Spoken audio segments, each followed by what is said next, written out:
인간 이세돌이 패배한 것이지 인류가 진 것은 아닙니다. 이세돌 구단이 2016년 3월 구글의 인공지능 프로그램 알파고와 대국에서 패배를 한 뒤 이런 말을 한 적이 있습니다.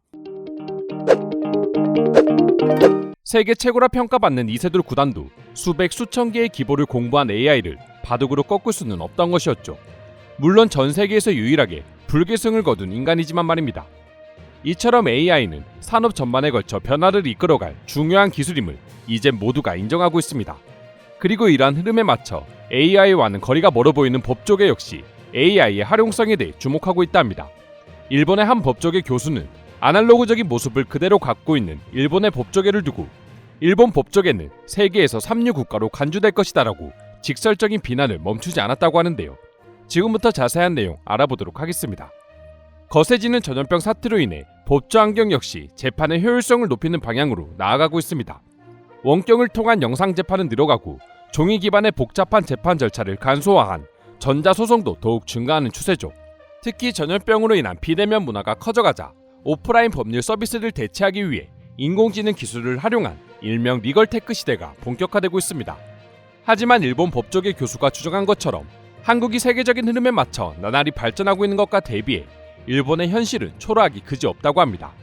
일단 이 부분은 나중에 설명드리도록 하겠으며 도대체 법조계에서 어떻게 AI를 활용할지 궁금하신 분들이 계실 거라 생각하는데요.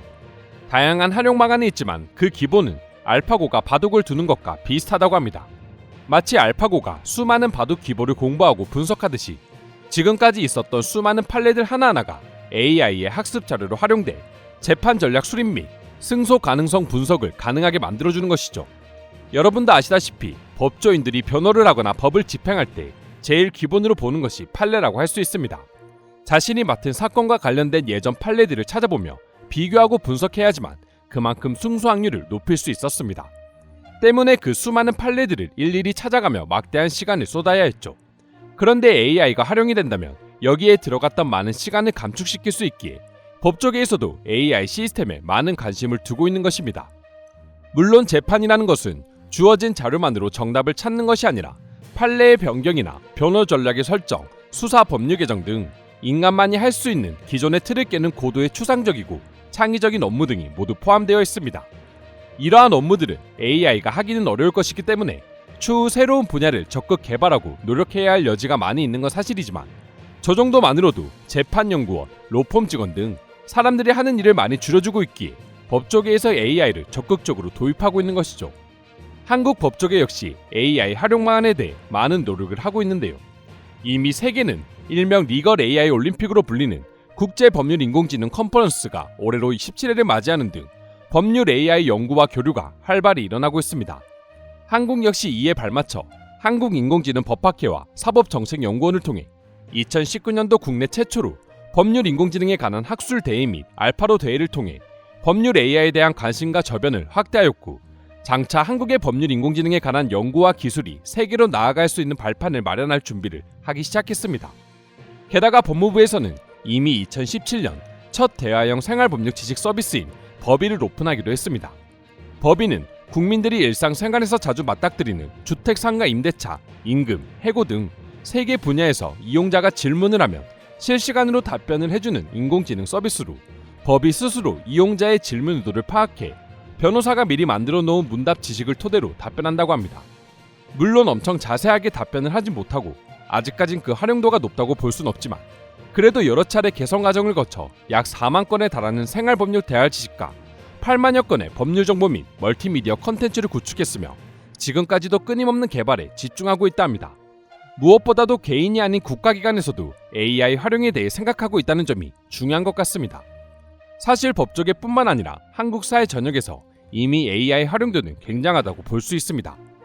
최근 정부에선 논란이 되고 있는 디지털 성범죄를 예방하고 그 피해를 막기 위해 AI를 적극적으로 활용하고 있습니다. 한국전자통신연구원은 AI를 활용한 유해 사이트 검색 시스템을 인터넷 사이트에 적용한다고 지난 9일 밝힌 적이 있는데요. 이 시스템은 영상물의 유해성을 분석, 검출하는 AI 기술을 기본적으로 갖추고 있습니다. AI가 등록된 키워드로 웹페이지들을 검색하고 웹페이지 내 게시물을 분석해 유해성을 검출하는 것이죠. 연구진은 콘텐츠 유해성을 판단하는 성능이 99.4% 이상의 정확도를 기록했고 0.01초 이하의 검출 속도를 달성해 높은 성능을 보유하고 있다고 설명했습니다. 해당 연구진은 지난 6월부터 2달간 테스트를 진행했다고 하는데요. PA 영상물의 검색 키워드, 썸네일 이미지, 주소 등을 활용해 총 18,945건의 웹사이트를 자동 수집했고, 이 중 유해 사이트로 판별된 2,631개의 웹사이트를 걸러냈는데 성공했다고 밝혔습니다. 인공지능 기술이 디지털 성범죄 피해자 지원 업무에 유용하게 활용되게 된 것이며, 앞으로 불법 촬영물의 유포, 확산을 최소화할 수 있는 발판을 마련하게 된 것입니다. 아직도 우편물 하나하나를 수기로 분류하고 사건을 처리하는 일본과는 다른 세상의 이야기라고 할 수 있는 것이죠. 이처럼 AI를 어떻게든 인간 사회에 도움이 될까 고민하고 노력하는 한국과는 달리 일본인들은 여전히 자만심에 빠져 인공지능 시스템이 발전할 생각을 하지 못하고 있으며, 법조계 역시 아날로그 행정이 발목을 잡고 있는 상황이라고 합니다. 일본의 오타 법학부 교수 역시 이런 일본의 현실에 안타까움을 감추지 못하고 관련 글을 칼럼에 게시했는데, 해당 글을 본 일본인들 역시 시대의 흐름에 맞춰 빠르게 발전하는 한국을 부러워하며 공감하는 반응까지 보여주었다고 합니다. 글의 내용을 살펴보면 다음과 같은데요. 이미 전 세계 법조계에서 AI 활용 방안과 도입에 속도를 붙이고 있지만 일본의 법조계에선 좀처럼 진행이 되지 않는다고 합니다. 그 이유를 살펴보면 역시 일본이구나 하는 생각이 듭니다.